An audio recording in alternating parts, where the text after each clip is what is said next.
We came so far from dreams. The path was hard for me. They thought we fall, you see. Well, look at us now, look at us now. We make it hot when we on the scene. Yeah, that's 1,000 degrees. I got a grind for me and my team. Yeah, you know we gon' eat. You see the crowds when we come around. You know that I roll with some kings.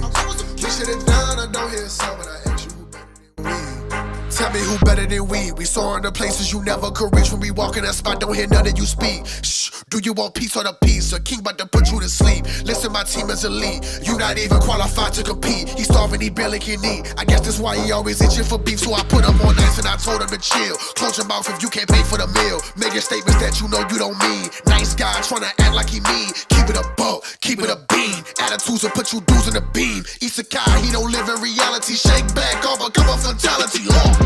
Yeah, how you gon' hate when you mirror us? He think he a star, he ain't serious. X him out, we not on the same frequency. If you broke, you ain't hearing us. Work the screw, anime, that's how I feel, period. We winning, that's making them furious. We make it high when we on the scene, yeah, that's 1,000 degrees. I got a grind for me and my team, yeah, you know we gon' eat.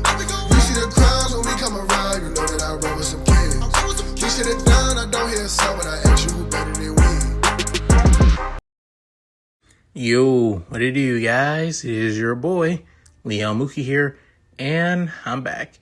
Back to you with another new part of What If Izuku was trained by all the other Shonen Jump protagonists. This is part 43, and man, like I said, if you guys saw that at the last part, I'm going to be trying to speed run through this way of Shonen Jump Deku. Mainly because, like I said, it's not that I've suffered from burnout, it's just I lost somewhat interest in doing it, but I don't want to leave it off on that of a unnecessarily or unsatisfyingly cliffhanger. But, not to mention the fact that once one of my most popular and one of my most beloved what ifs on the channel has now become one of my most barely even watched what ifs at all, which really freaking hurts me like hell. But I guess that's what happens when a series runs for so long and hasn't come to an end even now. So, I guess so. This is what has to be paid for. So yeah, at any rate, with all that said, let's go with that of the last recap. In that of the last part, Izuku is getting ready for that of trying to find somebody for his hero work studies. Not to mention the fact that the League of Villains is now working with that of the Chiya Saikai, but mainly as a front so they can get vengeance on that of on Overhaul for killing that of Magne after all. With Izuku saying that he'll do what he can to help them, but don't cause any trouble that will basically cause the heroes to get their attention again. With not only that, with Ochako alongside Tsuyu and Momo basically told that of Izuku about Nejire suggesting to come to that of, Ryukyu for that of an interview for their work studies. With Izuku accepting the interview, tagging along with that of his two girlfriends and friend, and meeting with that of Ryukyu as the pro hero, as that of one of the top 10 pro heroes of Japan. Basically saying the only reason that she wanted Izuku for that of the work studies was mainly as a favor towards Mirko, given that the two, Ryukyu and Mirko, are basically longtime friends after all, and wanting to look after him, mainly as a favor to her, and also help out with that of his little situation, being that of the multiple vigilantes, with Izuku accepting and her accepting him as part of her agency. So, with all that said, let's get into this, shall we, guys? Izuku starting that of his first day on that of patrols with that of Ryukyu, alongside that of his girls. And let's just say, it's become quite, interesting development. Not only he gets to spend time with that of his two girlfriends, Ochako and Momo, but also spending more time with that of his senpai, that he has a strong connection with being Nijire, who is dead set on wanting to be part of their little relationship. However, he did have to basically talk to this with that of Yu, aka Mount Lady, of course. And let's just say she was pissed at first that she didn't, get called about this ahead of time, but wishes to meet that Nejire and see if she's a good fit for her man, in her own opinion. With Izuku quite embarrassed, but also enjoying on how much Yu is quite clingy about her after all. However, not to mention, he even shows off what he's capable of, and that of several patrols across that of the district city of Roppongi, as he's actually quite impressed with that of his girls, seeing on how much they improve during that of their work studies under that of Ryukyu. Both Sue, alongside that of Ochako, basically developed that of special moves together, actually, with Ochako basically levitating debris and Suyu using her tongue to basically flick it at high speeds to send that to be mimicking that of a meteor shower onto that of their foes. Same thing goes for that of Momo and Ochako, taking a page from that of Izuku with that of his, having Ochako basically remove that of her her gravity. She basically made that of her very own jetpack using that of her quirk, of course, and mimicking that of using that of his dying wheel sky flames to fly around, actually, with no gravity basically limiting her, moving quite fast, turning her into a speeding rocket, both as that of a diversion and also as a way to catch enemies off guard when chasing after them at high pursuits. Of course, these are just team attacks, but better nothing than anything.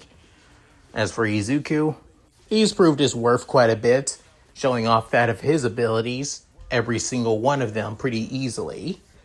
However, Ryukyu is also more curious about that of his what his true quirk truly is, the ability to go to alternate worlds. She wishes to see this up close and personal. But Izuku basically warned her about that of the time dilation within that of the worlds, after all, that it could affect that of when they arrive, given that every time when he spends an entire year in a world, it always comes back to being a week back in here. He's been figuring out ways to basically slow down that of the time, trying to figure out ways to adjust the time using his quirk, but it's easier said than done. All he's done is basically figure out ways to, increase his training, but also find ways to come back. In a way, if he spends that of only 6 months in a world, he only comes back in that of 3 days. Back then, he wouldn't too much care about having to, have that of days to not worry about. But given All Might's retirement, Endeavor now becoming the new number one, and currently the public feeling quite unease, even with currently three of his alter ego vigilante cells helping out in several city prefectures. However, if he goes away for too far, unlike that of his master Naruto, his clones will basically poof due to not having a huge amount of chakra supply. He's only able to create them during moments where he has some time of peace and quiet, after all, when the 3 commissioned guard dogs aren't watching him, after all. With keeping these clones constantly made, it also puts a huge damper and drain on his chakra supplies too.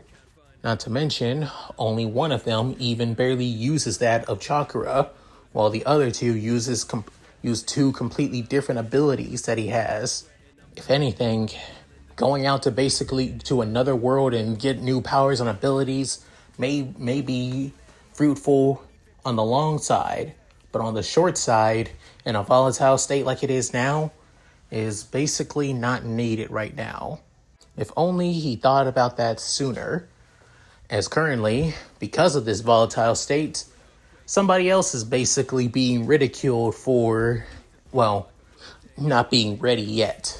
That being Bakugo, of course, with Mirio basically saying that that Sir Night-Eye would basically like Bakugo, well, somewhat. He also wanted that of Izuku, of course, but since Izuku basically turned him down, wanting to find his own work studies after all. And soon, All Might and Bakugo wanting All Might to introduce him to Sir Night-Eye, but given their, well, history, that didn't work out so well. So, of course, thanks to that of Mirio working under him as a work studies, Bakugo is able to meet that of one of the former sidekicks of All Might. And let's just say, the meeting went pretty goddamn horribly, to be honest. How do I say this? Well, given how in canon, Sir Night-Eye didn't believe that Izuku had what it takes to be that of the successor of One For All, and even literally only wanted him to join that of his agency to basically give up One For All to Mirio when he saw that he wasn't worthy of it. You can only guess on how bad it was when he saw Bakugo have that of One For All. With Bakugo's volatile attitude, him basically always threatening people, him constantly yelling at others, never really having a smile to reassure the public, but always having a smile when he's ready to basically beat somebody's ass. He may have the combat skill, ability, and control of his quirk, and may have that of good grades and that of his class, but that doesn't mean that he has the personality, the look, and that of the charisma to be the next symbol of peace, to be the next number one hero, with all the flaws basically holding him back. And of course, Bakugo did not take this lightly. If anything, he basically was absolutely pissed.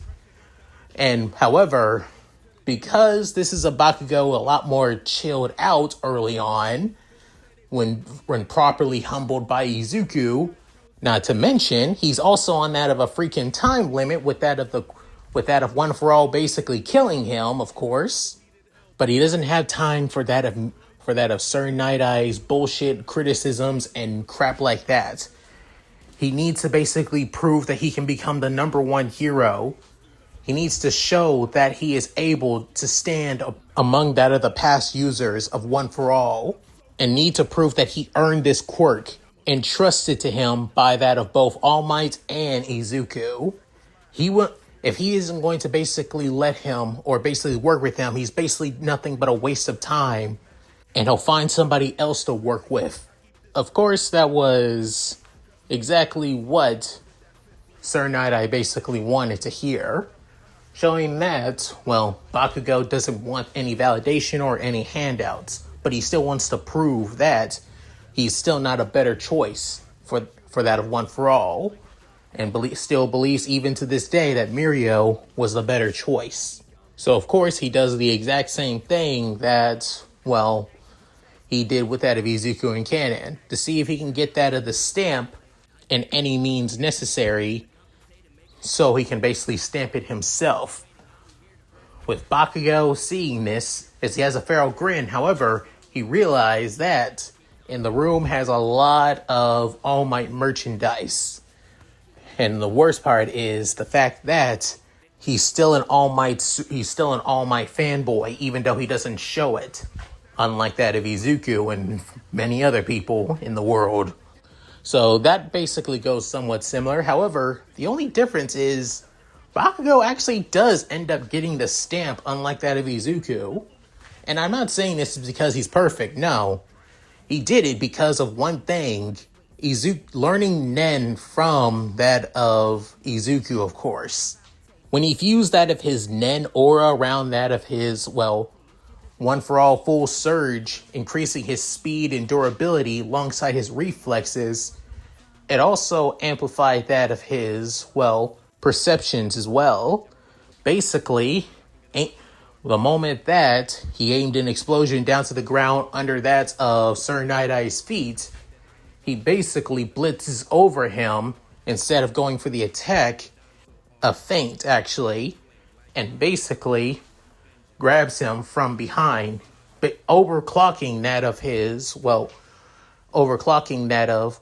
Sir Night-Eye's, future sight. Even though Sir Night-Eye has quick reflexes, needing to compensate for that of his quirk, of course, he couldn't handle the fact about how Bakugo's speed and reflexes got faster as well. If Bakugo didn't learn Nen, he would have failed just like that of Izuku. But what also sealed the deal was the fact that he didn't destroy any of the All Might merch, even given his quirk after all. Causes so much more collateral damage, and even with the amplify from that of One For All, showing that he has more control over his explosions and output, controlling the pressure of the explosions and flames and impact power of the shockwaves, which makes sense given on how much of a freaking, combat genius Bakugo is. So, of course, Sir Night-Eye basically accepts Bakugo, but still wants to show him that Mirio would make a better choice.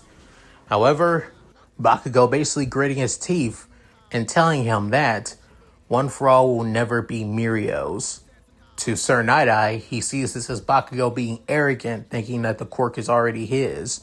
But to Bakugo, he's aware on what the true burden of bearing One For All now is. It's not just a symbol of All Might's power, but it's also now a death sentence for anyone given it to. Bakugo would never allow somebody else to die just to save his own skin. But he also needs to know, and probably needs to tell that of Izuku about the fact that Mirio was a choice for that of One For All, which is exactly what the two get. From a message from Bakugo to Izuku, and Bakugo basically rushing towards All Might, just like how Izuku did, demanding answers, with even Izuku arriving as well, hearing the fact about that of Mirio was meant to have that of One For All outside of that of the two, with also coming to the fact about that of that Sir Night-Eye, or rather Mirai, saw All Might's future, that he would die in that of 6 years against an overwhelming powerful villain. With that of the two hearing that, leaving them quite shocked. With Bakugo, on the other hand, basically pissed, still shocked, and in disbelief, calling it bullshit, that would never happen, that All Might is saying that All Might is the greatest hero, that he is the greatest hero of all time. He would never die no matter what. He would never die in battle, proving that he is with even saying that he'll change the future. He'll prevent something like that from happening. With Izuku seeing the determination, especially knowing the fact that Bakugo is holding back a lot of tears after all. With even Izuku saying that he'll also change that fate too. Sure, there's a thing called destiny. Destiny will always happen, but it doesn't mean that it can't be altered or changed.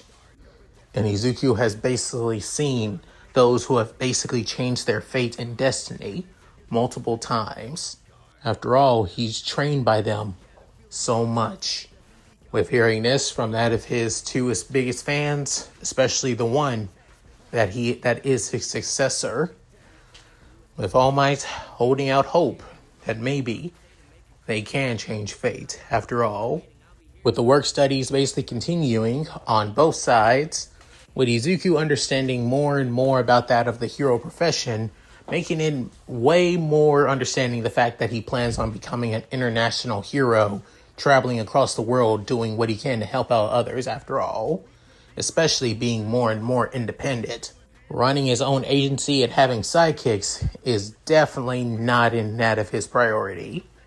However, something crazy basically came up, as it being that of a team-up meeting with that of several other pro-heroes, and being called by that of Sir Night-Eye. With Izuku hearing this, realizing that this must be the thing that Bakugo has been keeping secret, as for the past couple of days, Bakugo has been feeling quite anxious after all.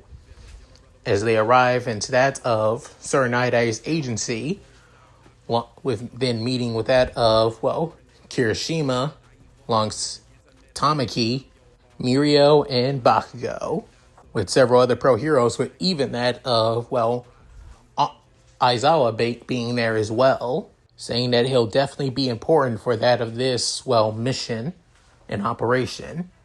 As turns out, this operation is about having a raid and getting evidence on that of the Chie Hasaikai, otherwise known as the 8 Precepts of Death, a Yakuza, within Izuku realizing that this is the same Yakuza family that the League of Villains have been working with.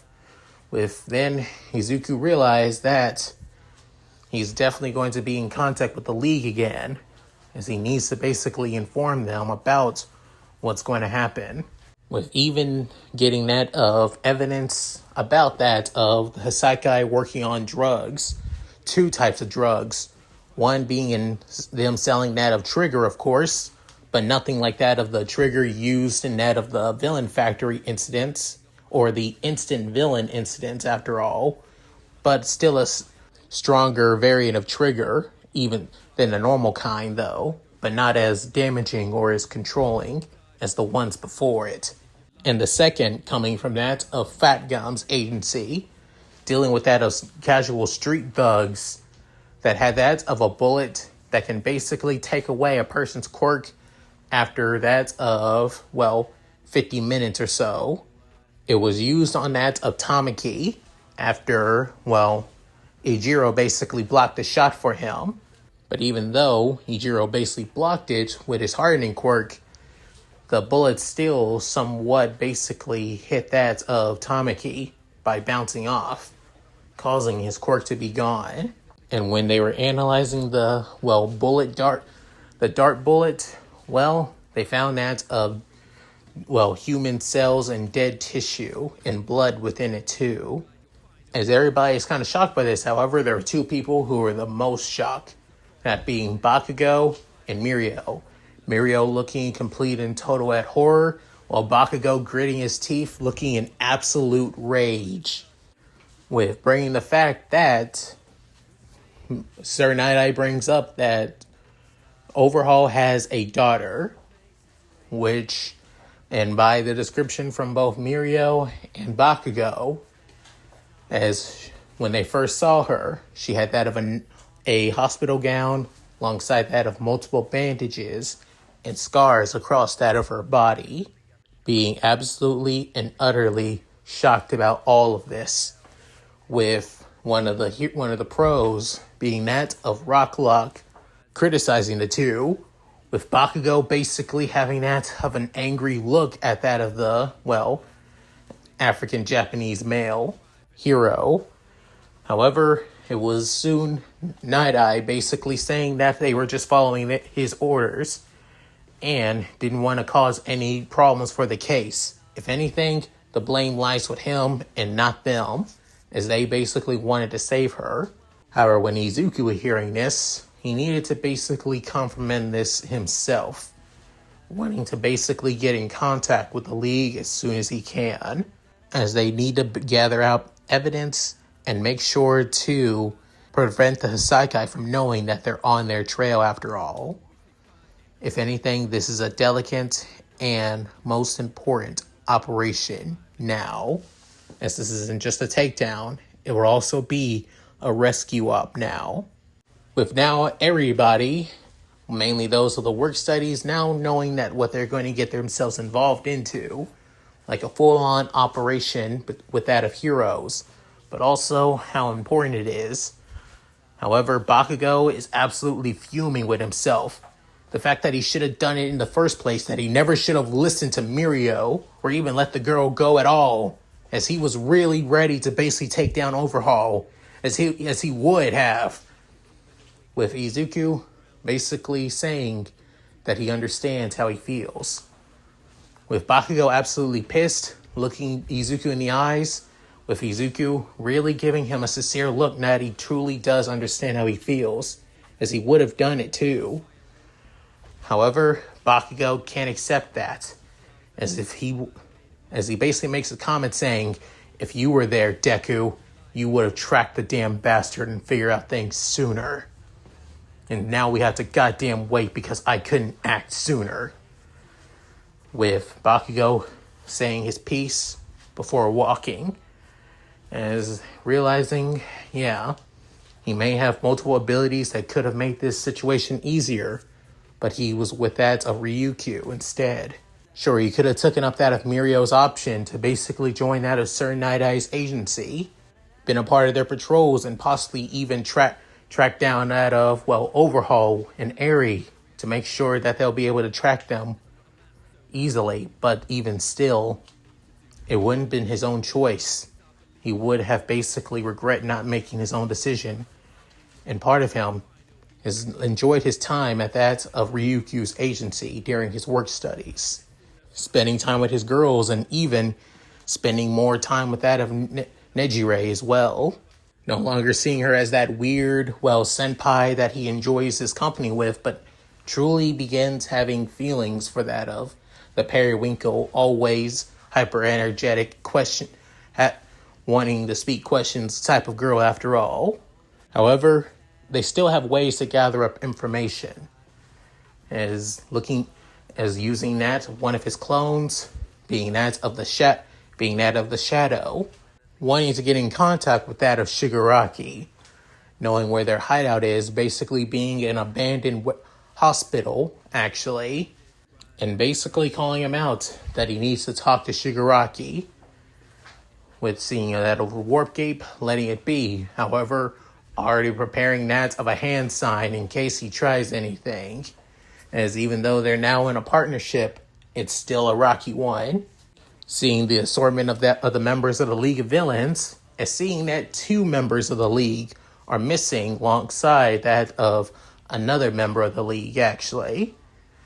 The 2 members missing currently are that of Twice and Toga, while another member, being Magna, is dead, as showing that she truly is killed by that of the Hasaikai, with Shigaraki looking somewhat annoyed, looking at that of the, ninja-like vigilante of Izuku, saying, "The hell you want, Midoriya?" Within saying he needs information, as he said that he needs information on Hasaikai. Within, Shigaraki basically saying he doesn't have it, with him saying that the 2 are working together. However, Shigaraki explains the situation, that they are working together, with using that of Twice and Toga as spies to manipulate and basically gather information about them, their weak points, their ways to take them out. Currently, they have them monitored and basically control and keep an eye out for them. Not to mention the fact that one of their members has a quirk that basically forces people to tell the truth if given questions. Within saying a compulsory quirk, similar to that of Hitoshi Shinso from the sports festival. That makes a lot of sense. As he thought this out himself before then, saying, that makes a lot of sense. With Dabi basically asking him why he's so interested in them, planning on basically trying to see if they're better than us, with Izuku saying that he just wants information on them because he plans on taking them down too. Within hearing this, Shigaraki basically perks up, saying, "We already got that of a league on them. I can't give you too much, but all I gotta say is, if you really want to basically hit them where it hurts, work with the heroes. In your eyes, you could see us use us as a way to basically get your revenge on that of Overhaul for killing that of Magne. And in return, you help us basically take down that of Hasaikai. It's a fair trade, don't you think?" Within saying, "What about the quirk destroying bullets?" Within saying, "If you want them, you can have them." Within hearing that, both Dabi, alongside that of, Spinner, and even that of Mustard, and even Compress, are shocked, with Shigaraki narrowing his eyes, saying, "What's the catch?" Saying, "You get the bullets, and we get the girl." That's the results. Within hearing that, soon Shigaraki saying, "Fair, we'll take it." With Dabi saying, "You can't be serious." Shigaraki saying, "I am, and we're going with it." With soon Mustard saying, "Let's just take the deal. Let's not piss off the guy with multiple powers and could also take down All for One, Dobby. But then the patch-faced looking villain basically couldn't help but Scott basically click his tongue in that of annoyance. Before then saying, keep in touch.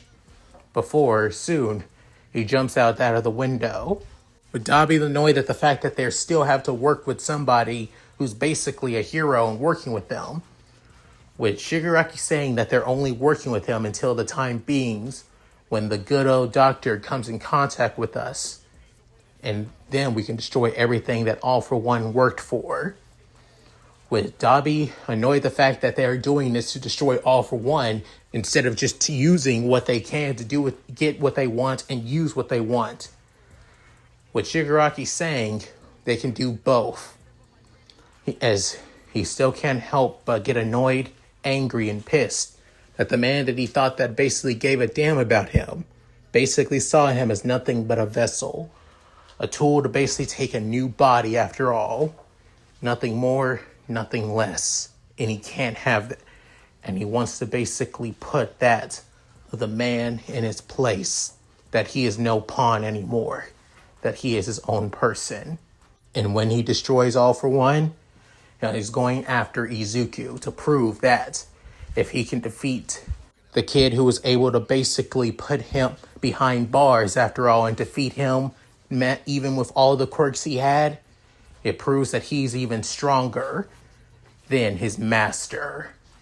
During this time, all the students from the work studies basically weren't called into that of their self-respected agencies and constantly had to stay at that of school, keep everything looking tip-top shape and neatly and everything. However, given Izuku's vigilantes, basically, moving around, doing some things, figuring things out themselves, with even them basically gathering information on the Hisaikai as well, wanting to see that of weaknesses and, chinks in that of their armor to take advantage of when the raid does happen. And lucky to him, there is an opening, multiple underground pathways under that of where the Hisaikai base is, that leads to several other, city prefectures. As Izuku plans on using that of his multi-shadow clone jutsu to basically block off these exit ways after all, to prevent that of Overhaul and any other members of the Saikai from basically escaping. But he needs to do it beforehand. But also doing so would also basically weaken his chakra reserves. So he can't use that of his, his fusion jutsus. Basically his, Kekai Genkai jutsus, such as his swift style, or even his special made jutsus like that of, his lightning style, Rasen Javarin, or the Kisaragi. Just basic elemental jutsus, or a basic, already balanced Rasengan or Chidori. But every other ability, on the other hand, is free game. However, as time goes on, he sees on how much Bakugo is basically struggling in classes, distracted with that of the fact that he let Eri go, with even to the point that Kirishima, alongside Kaminari, and even Izuku, did all they can to basically cheer the guy up. Especially the fact that he can't talk about that of the mission because he can't compromise it at all. But all Izuku could say is that they'll get their chance, that they will save Eri, no matter what. And thus, the call finally came out. The call to finally take down the Hisaikai. With all pro heroes, work study students are ready. With even Toga and Twice were informed about that of Izuku helping out. With Toga basically getting excited, Twice a little bit annoyed, but excited too, as they finally will get the chance to finally avenge Magne's death. As this would basically be a, two-way infiltration to defeat that of the Hisaikai, with the League and the heroes, and eventually working together to take down this last Yakuza family. And that's it. Thank you guys for watching. Hope you guys enjoyed the video. Please tell me what you guys think in the comments below. Let's read them. Sorry that this doesn't go any further or any longer. Like I said, this is basically on how I did my old stuff. Basically do a little bit of talking here and there while blitzing through other things here and there as well. Not to mention bringing the fact about that of Bakugo and also with that of others as too. And Izuku's shaky alliance with that of the League of Villains. And if you can't tell, a certain member of the League is not a big fan of the whole working together after all. Who could say that could basically backfire in the future? So yeah, at any rate, with all that said, if you guys like this, please like, comment, and subscribe. Hit that bell notification to get my videos over the channel. Also, please check out my Discord, my gaming channel, my side channel, my other channel, my Patreon, and my Cash App. All link in the description below. And if you guys want me to do that of a commission, what if one shot of your own for that of the channel, please donate as a super thanks in the comments below. So, with all that said, this is Leon Mookie signing out. Later, guys. Hope you all take care. Thank you so much for watching and staying to the end of the video. But there's still so much on my love channel. That's right, such as my other What If content and the most recent What Ifs as well. Not to mention his playlist, where you can watch all of his other What Ifs. Which, all said and done, this is Leon. And Shiro. And you're watching Leon Mookie.